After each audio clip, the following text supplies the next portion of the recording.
Injection కి 16 కోట్ల. అవును నిజమే, మీకు అర్థమైపోయి ఉండొచ్చు. సేవ్ పునర్విక పాపకైతే ఎస్ఎంఏ అనే వ్యాధి వచ్చింది. అది తగ్గడానికి ఒక ఇంజెక్షన్ కావాలి, దాని కాస్ట్ వచ్చేసి 16 కోట్లు. సారీ పునర్విక, నీ విషయం అయితే మా దగ్గరికి రావడానికి లేట్ అయింది, అందుకే ఇప్పుడు రెస్పాండ్ అవుతున్నాము. ఒక మానవుడు దలుచుకుంటే ఆ దేవుణ్ణైనా సరే కిందికి రప్పించగలుగుతాడు. మనం అందరం దలుచుకుంటే పునర్విక ప్రాణాన్ని కాపాడుకోలేమా? వీడియోలు ఎంతవరకు షేర్ చేయండి అంటే పెద్ద పెద్ద లీడర్లు, పెద్ద పెద్ద అధికారులు, పెద్ద పెద్ద సెలబ్రిటీల దగ్గరికి అయితే షేర్ చేయండి. ఎందుకంటే మనం అందరం దలుచుకుంటే మనీ అనేది లక్షల్లో కలెక్ట్ అవుతుంది. అదే పెద్ద సెలబ్రిటీలు, పెద్ద పెద్ద లీడర్ల దగ్గరికి వాళ్ళు తలుచుకుంటే కోట్లలో కలెక్ట్ అవుతుంది. ఆ కోట్లు 16 కోట్లు అనేది ఒక వారం రోజుల్లో, ఒక 2 రోజుల్లో రావచ్చు అన్నమాట.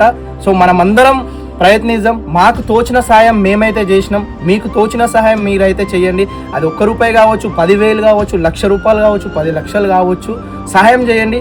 సహాయం చేయలేని సిచ్యువేషన్లో ఉంటే పునర్వికకి సంబంధించిన ప్రతి వీడియో, ఈ వీడియో అయినా సరే, ఏ వీడియో అయినా సరే, ప్రతి ఒక్కరి దగ్గరికి షేర్ చేయండి.